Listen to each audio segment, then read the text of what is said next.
Hey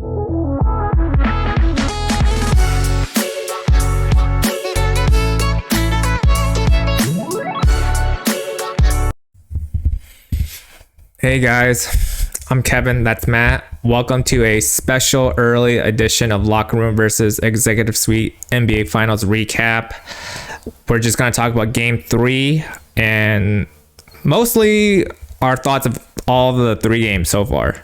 Matt was adamant that I got to push this faster, so we're going to do it right here, right now, so he can babysit me and I can just post the videos real quick. All right. So I feel like Game 3 was my fault that the Knicks lost. Game 1 and 2, I wore Knicks gear. Game 3, I wore gym clothes just so I can go to the gym right afterwards because I wanted to test out a theory. Because I was like, man, are they really going to sweep the Spurs? Because I got to book my tickets really soon because Wednesday will be Game 4 and they clinch, and then the parade would be like Friday, I would assume. And so I would like, and I really do want to go to the parade when the Knicks win.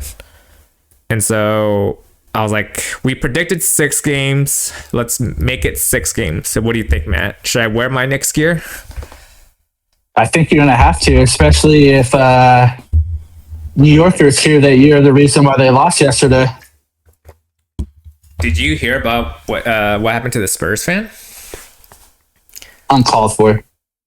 So so right before we logged in, I just saw like Wemby condemning like what happened, and then Dylan Harper, who's from Jersey, said like this is like the first time he's uncomfortable in New York because. So I don't actually know what happened. I'm assuming they like assaulted the guy or what? Yeah, he was wearing a Spurs jersey, and yeah, they were pushing him and stuff. It wasn't a good look for them, to be honest. So I actually got disappointed in them. So it's no different what they did to the Pacers fans last year when they were doing the trash bag. It looked worse. Really? Okay. I might have to check that one out. It looked a little more violent. I mean, it was just a couple of New Yorkers. You can't blame all their fans. Just a couple of them being idiotic. But. So what's your opinion so far in 3 games? So I wasn't surprised that they won Game 1. I thought after playing an OKC 7 game, Spurs could be a little tired. I was surprised that they won Game 2.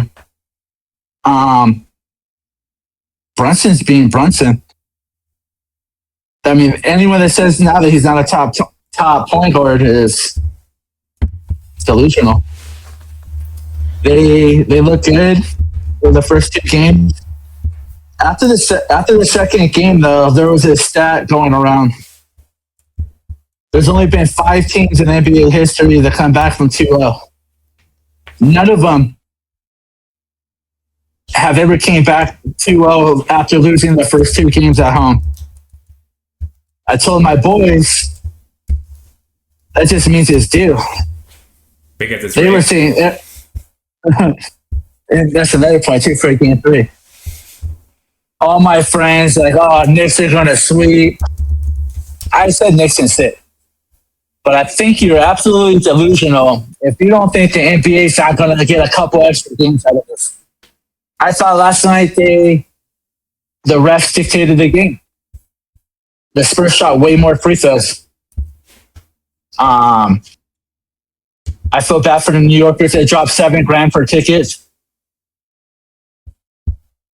I mean, Dodgers kind of did the same thing when they went to the World Series for the first time in 2017 since '88, right? They were dropping tickets or selling tickets at a high price. Like I remember for that Game 7, fans were saying, "Yeah, I took out a loan just so I was like, you're an idiot." You are an idiot. I would never do that. No, I'm not paying $7,000. I'm not even paying $7,000 for a Super Bowl. I mean, unless I'm getting like VIP treatment and I get to meet the players. Yeah. I'm not dealing with traffic. Unless I can go on the field and celebrate with the players as well. Okay. But in terms of that game last night, I liked how Wemby set the pace or set the tone. He attacked the He did. basket early. He didn't take a lot of bad jump shots, right?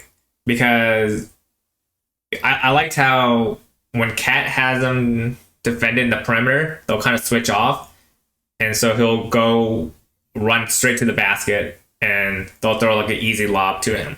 I was like, yeah, that's how you gotta do it. Set the tone, get the easy buckets first, and then read the defense. Exactly. It was weird though, like, how come Bridges only shot it one time going into the fourth quarter? Same with Cat. Cat only shot it 6 times going into the fourth. I mean, Brunson was pretty hot though. And then Yeah.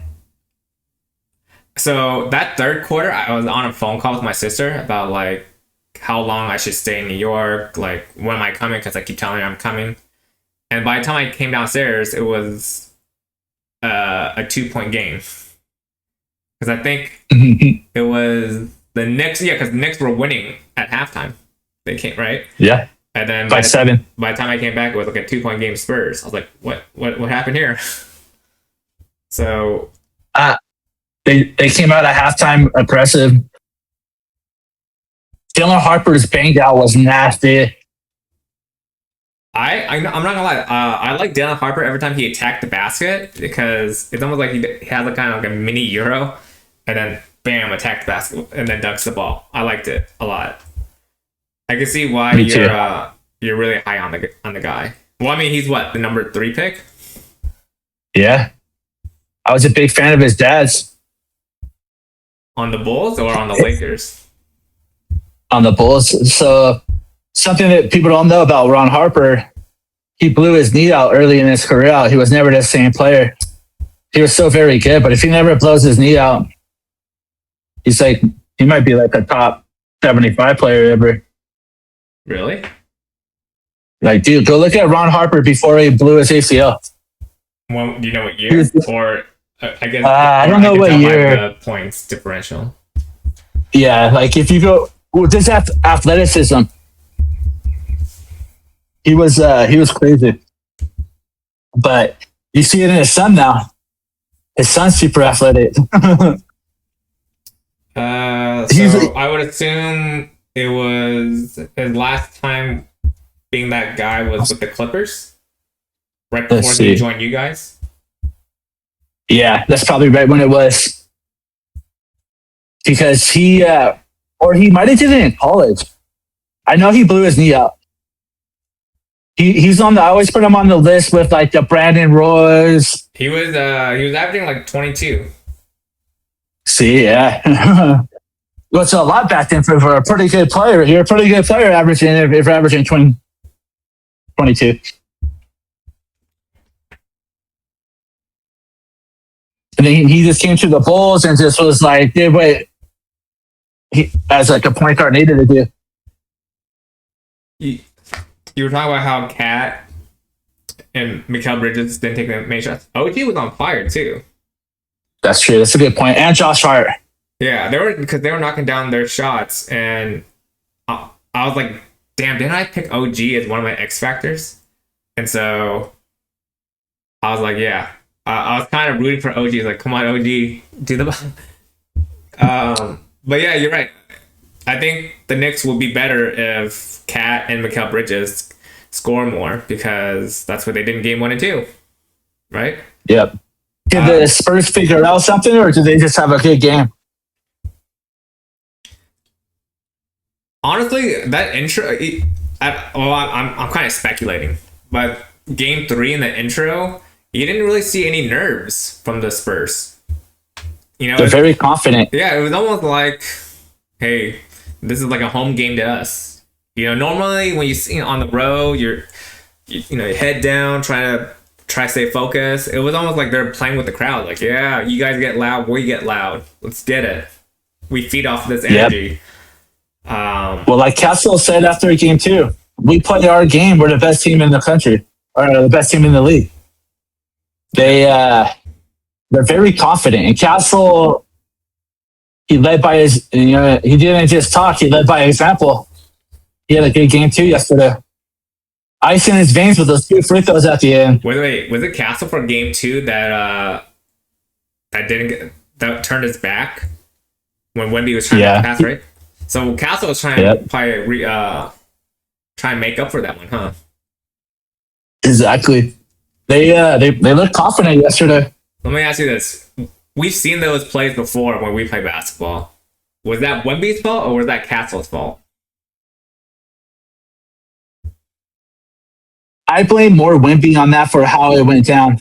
Because fourth quarter down to the last couple of seconds, whatever. It's kind of like a quick pass, trying like, hey, I'm gonna throw it to you so you can go ahead and go and run. Maybe a little bit of nerves because they are double teaming, triple teaming Wemby, right? They're full court pressuring him, and so. But I was gonna say though, Castle's so used to Wemby bringing up the ball, he was trying to get to a spot. Exactly. So he's wide open when Wemby drives. Because when I looked at the that was play, all Wemby's fault. Yeah, because when I looked at the play, Castle didn't they didn't have any eye contact. Castle was about to run and then set the offense. Hey, Wemby, you set the offense. No, Wemby turned the ball over. Wemby raced out and got the foul. None of that had to happen. Oh yeah, I told you, right? So game 2, Friday night, right?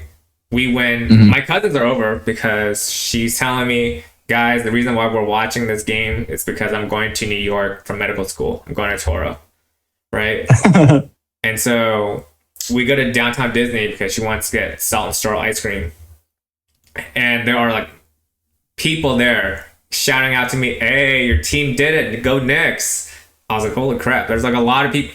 There was literally a man touching my arm. He's like, hey, 2 more. I was like, 2 more what? You trying to cut in line or something?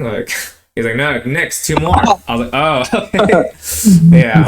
So it was pretty cool. A lot of New York love. I didn't know there was a lot of New Yorkers in downtown Disney. Oh, yeah. New Yorkers are everywhere. Yeah.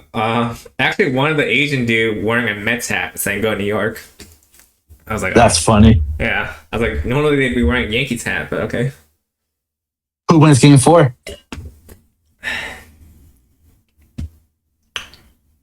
I'm going to continue my theory and wear gym clothes. So I'm going with the Spurs. Just so, Yoki's gonna hate you. No, but I'll wear for game 5. So they'll win it in San Antonio, and I'll wear for game 6. So they can win at home. It's a perfect plan. There you go. Right? There you go. That's a good plan. Knicks fans don't hate me. That's the plan. It's gonna be, I was gonna say it's gonna be 2-2. Both teams winning on the road.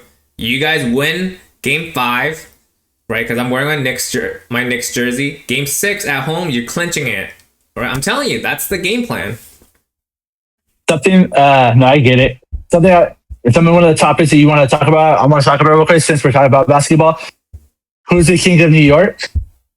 Judge or Brunson? Did you see who was there yesterday? Derek Jeter, the king, and then you see the prince, Eli Manning. Yep. So when you asked me that question the other day, I love Aaron Judge, but I would say Brunson's the king of New York for a couple of reasons. Yankees always winning. Yeah, they love their Yankees, but they're always in contention. They're always good. They're always good. Knicks haven't won in 53 years, or whatever it is. And it's the mecca for basketball in the United States. Basketball is bigger there than any other city. Chicago, LA. Yeah, but when you wear a hat, it's the Yankees hat. You're not wearing a Knicks hat. That's because that logo says NY on it. What, New York doesn't have NY on it? Well, the Knicks hat, if you look at the Knicks hat, it's what's the Knicks logo? Just like the Lakers. It's like yeah. So not only are you representing the Yankees, you're representing New York. Kind of like how with my Cubs hat, your LA hat, your Dodger hat, you're representing the city and you're representing the team. Well, the baseball hats are more fashionable too. Let me ask you this. Judge took them to the World Series not that long ago. Brunson taking the Knicks to the finals right here, right now, right? The difference though is it's expected as a Yankee. It's not expected as a Knick. Expectation. You're expected to win as a Yankee.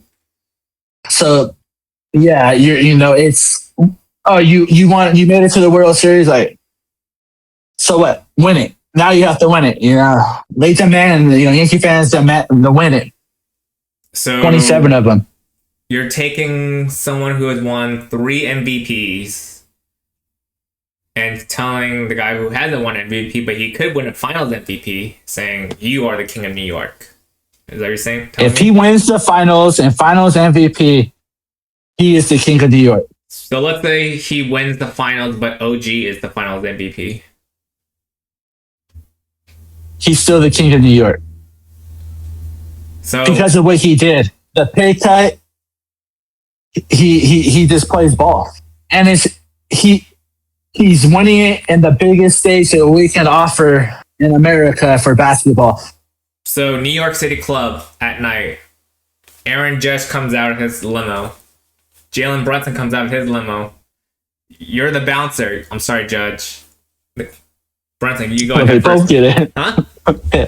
Brunson is definitely coming in first. And if Judge is any kind of man, he's okay with that. He gets it. Wait, isn't Judge taller than Brunson, right? Oh, yeah, 6'6". But it's an expectation there. New Yorkers before this, they hated the Knicks. Okay. They hated basketball season. Okay, so that's because you're saying right now if Brunson wins the title, king. So let's say after the lockout, Judge wins his championship. He brings the banner 28. It won't matter. Ooh. Brunson wins it. He's an all-timer. Judge can win 3 of them. He's still not an all-time Yankee. So here's the fair question: Is Brunson better than Eli? Is he the king over Eli? So that's where it's weird, right? Because there's a lot of Jet fans in New York. Mm-hmm. Eli was very, very popular. But because football is so down the middle in New York, he'll never be as popular as like Judge or Brunson.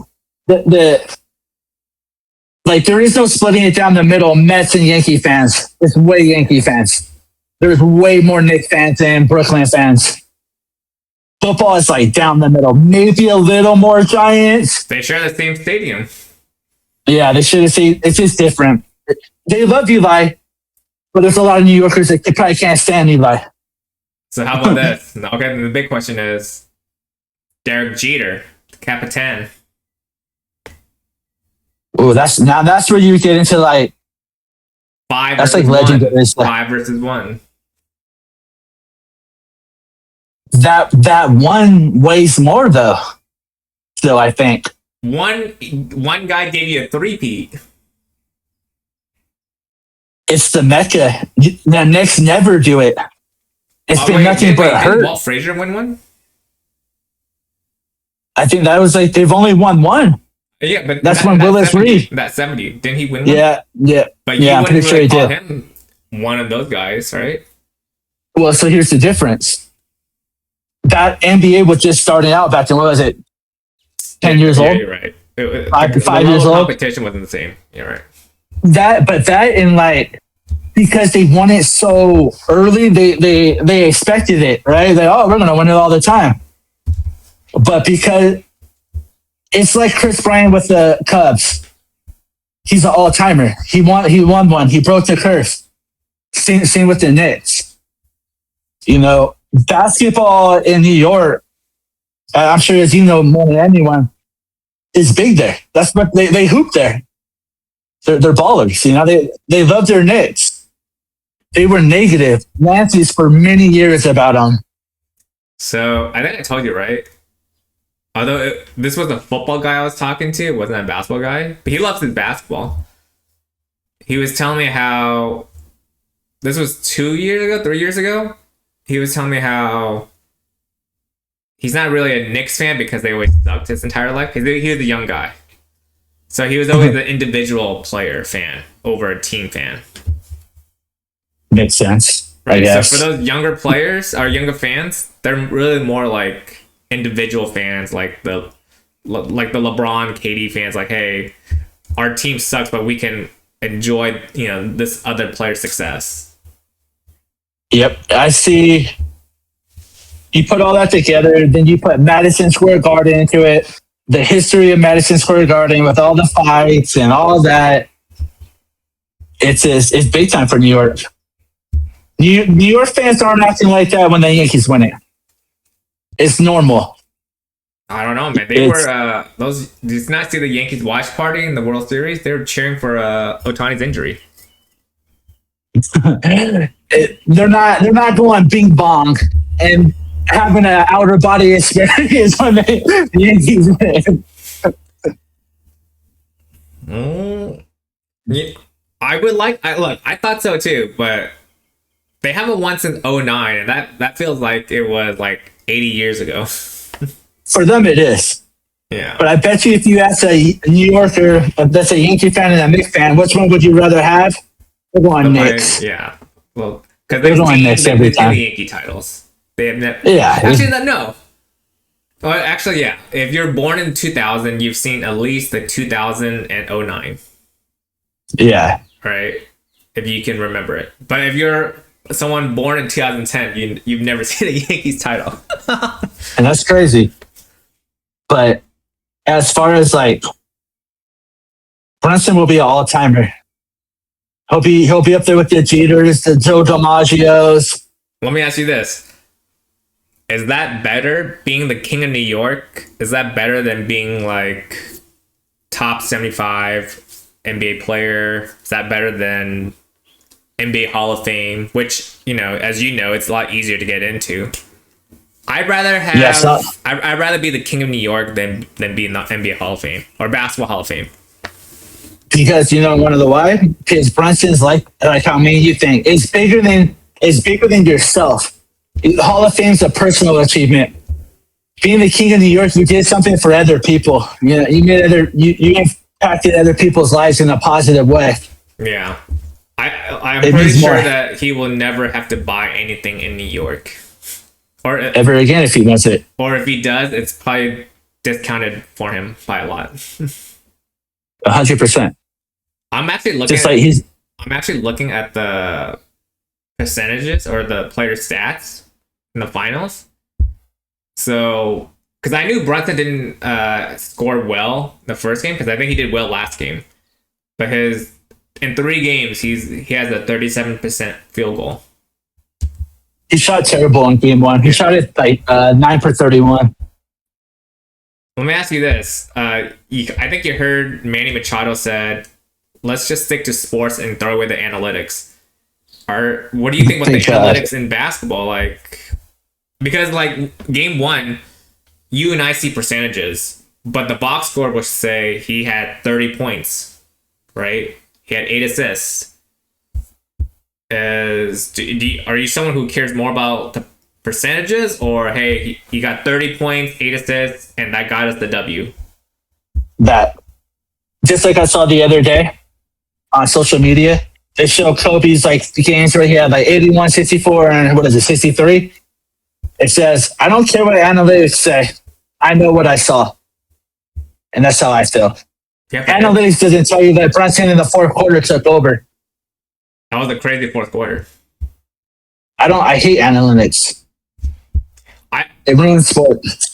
We'll go into depth next time. But I will say for analytics, it's weird because if you're a player, right? If you're an athlete, when you play the game, you don't think about analytics. You think about making the game, right? Putting the ball in play, right? Helping out your teammates, right? And analytics is for the nerds. But from a business point of view, it's like, well, am I supposed to give this guy a max contract when he's not doing so great? From that point of view, I can understand. Well, what do I always tell you? Same thing in baseball. What do your eyes tell you? My eyes tell me no one's worth a 10-year contract in their 30s. Yeah, but that's given because that's for the agent, so that's not even analytics, right? But I don't think you don't need the analytics to tell you that. You just like, why would anybody on earth give someone a $400 million contract to someone in their 30s? Just like I used to tell you, I hate the managers that, oh, I got to bring in this relief for his analytics. What about the feel? What about what your eyes tell you? But we can get into that next one. Right? Yeah, we'll get into that next time. But I just wanted to let you know, or I just want to ask you, how do you feel about that? And so, because you're right, Jalen Brunson, first 3 quarters did not shoot the ball well, but that fourth quarter, he was. If I had to guess, he was shooting like 80%. Kobe's analytics aren't good. He's like a 33% free throw or a 33% 3-point shooter or something career. What was he career? Like 34%? From 06. And he can still hit at 30. From 06 to 2010, I mean, I supported those field goal. I mean, he was like 56, 57, 58% field goal percent. Yeah. For some high volume shooter, that's pretty damn good. So it is. Because because you and I believe T-Mac is one of the greatest players, right? Had he stayed healthy. Oh, yeah. You know, his field goal percentage is not that good. I believe it. It's like 40%, 39%. I was kind of shocked. That's I was really like, rough. yeah, damn, the analytics kind of took that away from me. Okay, so game 4. Do you think the Knicks are going to win? Or you think Spurs found something? No, Spurs found something. They win game 4. This team win game 5. And then this back to game 6, like you said. What in the Garden? Man, that's going to be crazy. Yeah, I will say if the Knicks lose tomorrow, I'm nervous. If they lose tomorrow, though, I am nervous. Especially if they get like blown out or something. If you win on the road and you're going back on the road, are you that? I mean, you know, they've been at San Antonio twice and they won, right? So are you that? Maybe like, hey, it's finally good to be back here. Exactly. But how pissed off were you? How pissed off were you last night about Shannon? Really pissed. I yelled out that F word on my workout, and everyone was looking at me. Did you only bet 2 threes or what? 2 threes and went 1 per 7. Should have made that bet in San Antonio. I know. All right, time to get back to work. All right, I think yeah. So we'll end it right here. We'll do another one later. I'll post this right now, but that was kind of a quick reaction to the finals. I'm Kevin, that's Matt, and we gotta go back to work. Thanks, guys.